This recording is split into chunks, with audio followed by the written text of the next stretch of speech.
पे खास करके ऐसी बातें बोली जाती है कि वो जातिवाद की बातें करते हैं और इसी वजह से यूपी की जो सीट है उनके हाथ से निकल गई। अयोध्या का चुनाव जीतने के लिए और भारत के चुनाव जीतने के लिए नरेंद्र मोदी जी ने उस मंदिर को नहीं बनवाया है। तो जो 2024 और 19 के मुकाबले जो आंकड़े हैं वो थोड़े कम आ रहे हैं। नमस्कार, स्वागत है आपका देशवा न्यूज में और मैं हूं आपके साथ राजनंदिनी। देखिए, लोकसभा चुनाव 2024 समाप्त हो गई है और जो रिजल्ट है वो भी आ गया है। ये कह सकते हैं कि तीसरी बार प्रधानमंत्री नरेंद्र मोदी बनने जा रहे हैं। ऐसे में बातचीत के लिए हमारे साथ बीजेपी के वरिष्ठ नेता नवल किशोर यादव जी हैं। क्या कुछ कहना चाहेंगे जिस तरीके से एनडीए की जीत हुई है तीसरी बार?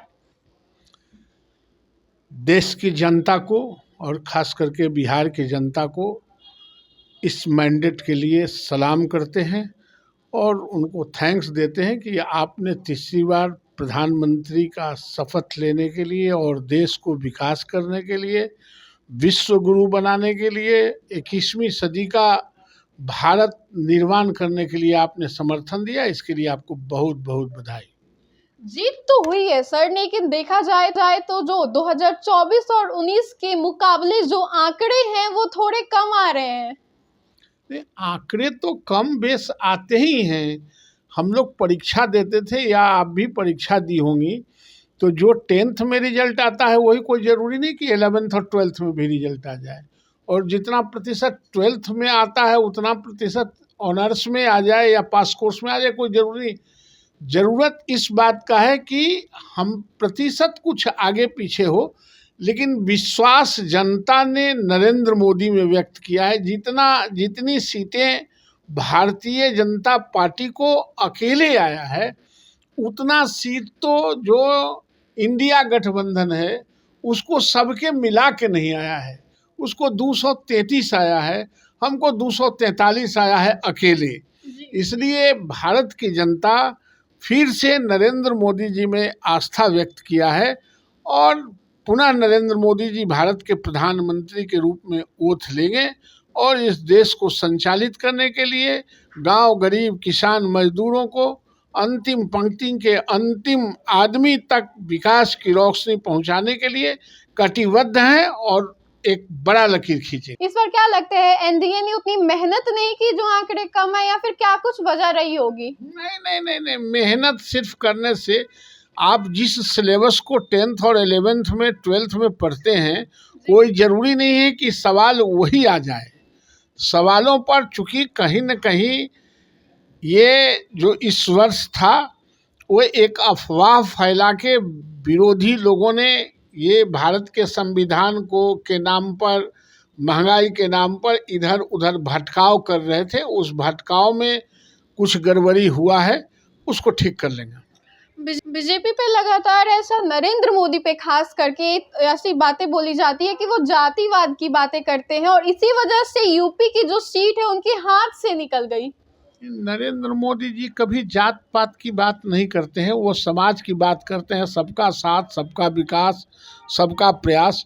वैसे जात का बात करना और जो गरीब जातियां हैं उसके उन्नति कराना, उसको पीठ थपथपाना, ये कोई गलती नहीं। जब भारत सरकार से लेके और राज्य सरकार तक जातियों के सर्टिफिकेट बांटने के लिए पदाधिकारी नियुक्त किए हुए हैं, जातीय आधार पर ही सब कुछ होता है। तो जो जातियां पीछे पिछड़ गई है, छूट गई है, उसको उन्नति करने के लिए अगर कोई जात की बात की जाती है तो वो कोई बुरी बात नहीं है। इस बार तो नरेंद्र मोदी लगातार बोल रहे थे कि मुद्दा ही राम है, राम आएंगे, तो ऐसा बोला जा रहा था, लेकिन वहां अयोध्या की सीट भी उनके हाथ से चली गई, जो मेन मुद्दा था बीजेपी का। ये और शिलान्यास कराया और उसका ओपनिंग कराया, ये चुनाव के दृष्टिकोण से नहीं, धर्म के दृष्टिकोण से, अपने संस्कृति को अक्षुण्ण रखने के दृष्टिकोण से, जो हमारे सदियों से जो संस्कृति है और जो उपेक्षित थे, रामचंद्र जी टेंट में और तंबू में थे, उस उपेक्षा से बाहर निकालने का दृष्टिकोण था। उसमें कोई वोट के राजनीति करने का कोई दृष्टिकोण नहीं रहा है। जी बिल्कुल। बात करें तो इस बार कई ऐसे बड़े चेहरे की भी हार हुई है, जैसे कि आर.के. सिंह हो गए, ये काफी बड़े चेहरे थे। उपेंद्र कुशवाहा की बात करें तो क्या कुछ वजह रही होगी, क्योंकि बीजेपी लगातार जो एनडीए है वो लगातार रोड शो भी करते जा रही थी। इवन नरेंद्र मोदी खुद पटना आके रोड शो किए थे। लोकतंत्र में जनता मालिक है, इसमें बड़े शख्सियत और छोटे शख्सियत नहीं होते हैं, सबका मान बराबर। एक वोट देने का अधिकार सबको है, राजा और रंग को भी, और एक ही वोट देके अपने रिप्रेजेंटेटिव को भेजते हैं। चुनाव का समीकरण होता है, समीकरण कहीं गड़बड़ाता है तो लोग एक तरफ चुनाव हारते हैं, दूसरी तरफ चुनाव जीतते हैं। इसलिए बड़े शख्सियत और छोटे शख्सियत की कोई बात नहीं बनती है। सर, इस बार विपक्ष ने भी कांटे की टक्कर दी थी एनडीए को, इस पे क्या कहेंगे? विपक्ष का काम ही है टक्कर देना, इस बार का हर बार देते हैं, इसलिए ये कोई बात नहीं। विपक्ष का काम जो था वो विपक्ष कर रहे थे और पक्ष का जो काम था वो पक्ष कर रहे थे। शांभवी चौधरी सबसे युवा सांसद बनी है देश की, इसके ऊपर आप क्या कुछ कहना चाहेंगे? अभी तो हम नहीं जानते हैं कि सबसे युवा वही है जी। मुझे ये आप लोगों का मूल्यांकन है। मैं तो एक सांसद के रूप में देखता हूँ, एक सांसद यहाँ 40 लोग जीत के गए हैं, उसमें एक शांभवी भी जीत के गई है।